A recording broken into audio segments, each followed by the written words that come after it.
On Monday, time to catch up with my next guest now is Margaret Bell, nutrition expert. Good morning to you, Margaret. Good morning, Roy. How are you doing?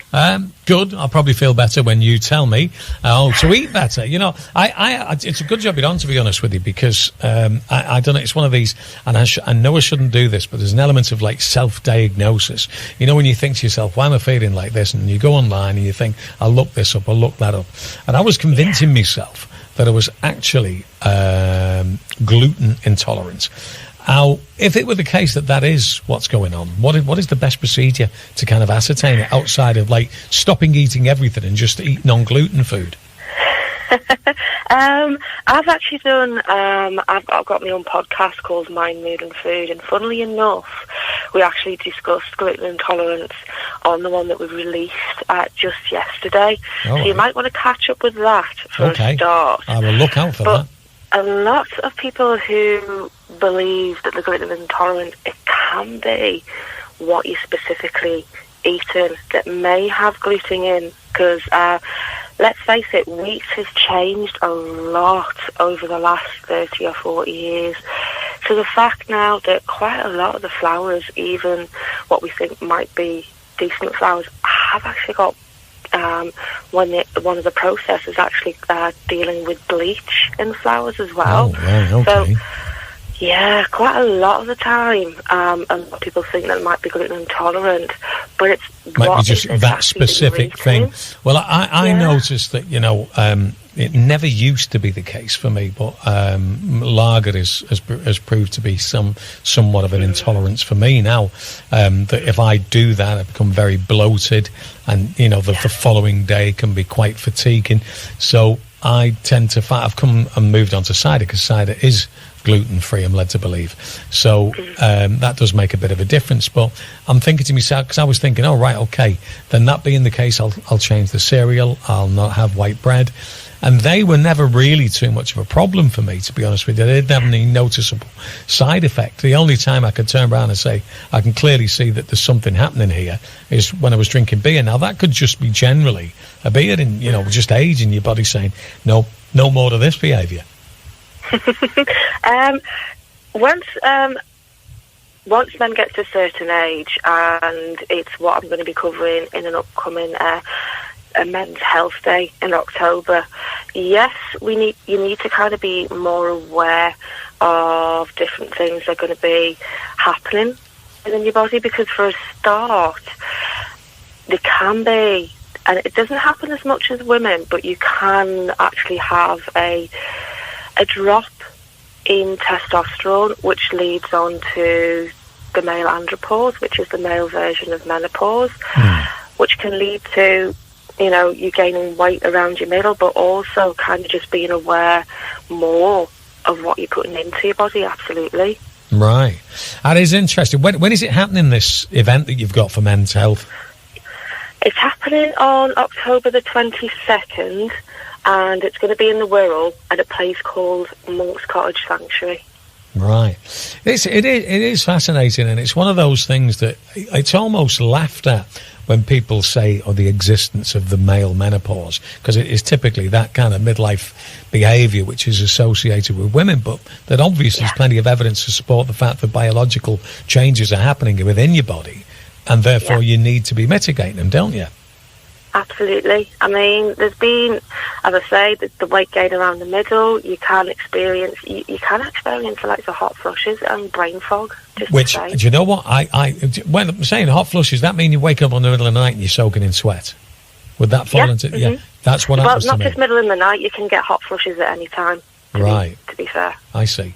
So that's interesting what you mentioned there about weight around the middle, because I don't eat tons. I'm not a gorging person or anything like that, and yet I do find it very difficult to lose weight off my midriff.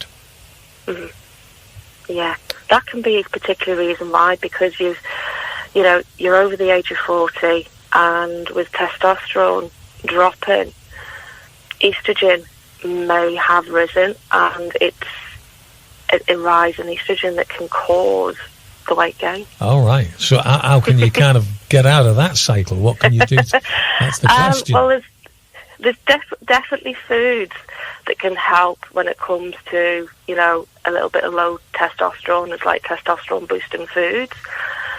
Ginger being one of them. Right. Okay.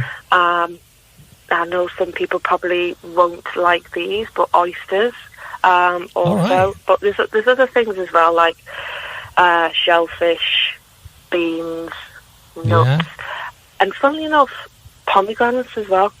Right. Okay. The oyster one, I don't come as a surprise because it's always associated with it being an aphrodisiac, wasn't it? An oyster. Yeah. So that's probably right. And you tend to find you can laugh and joke about these things, but they're rooted in some degree of science, you know. So I can well believe that. So you mentioned that event that's happening on the 28th. Have you got anything else that's coming up where people can get involved?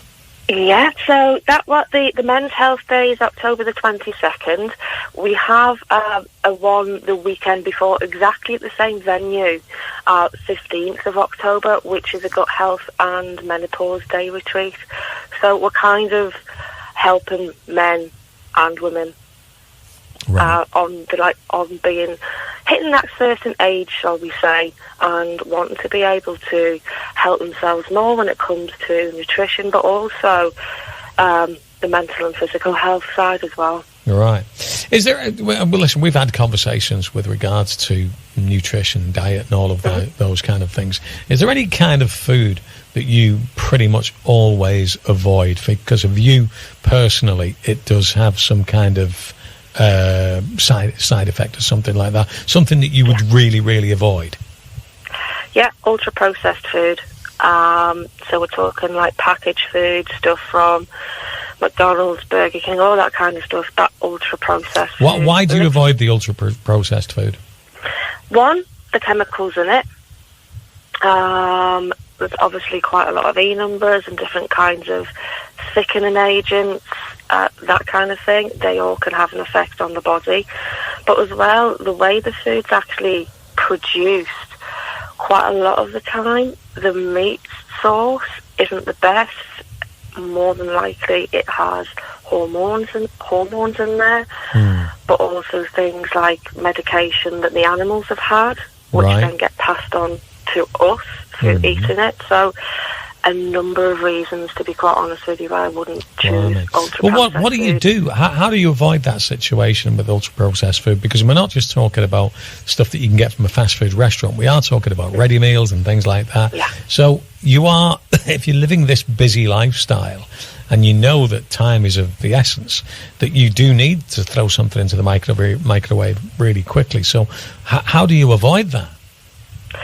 Best way possibly, maybe look into things like the places that you can actually get things almost virtually prepared for you. So I think there's ones like HelloFresh and things like that.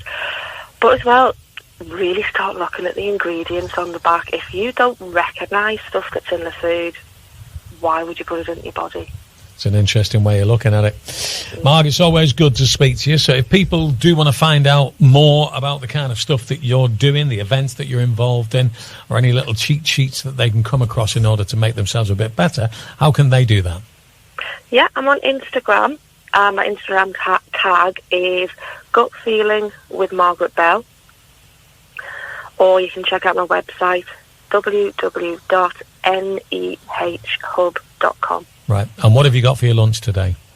I was actually working, I was doing VIP catering for a festival over the weekend. It's got a little bit left over, so I've got some homemade corn couscous and some hummus with that as well. Oh, you're setting the example there. You are. Do as you say. Yeah, I got it. Yeah.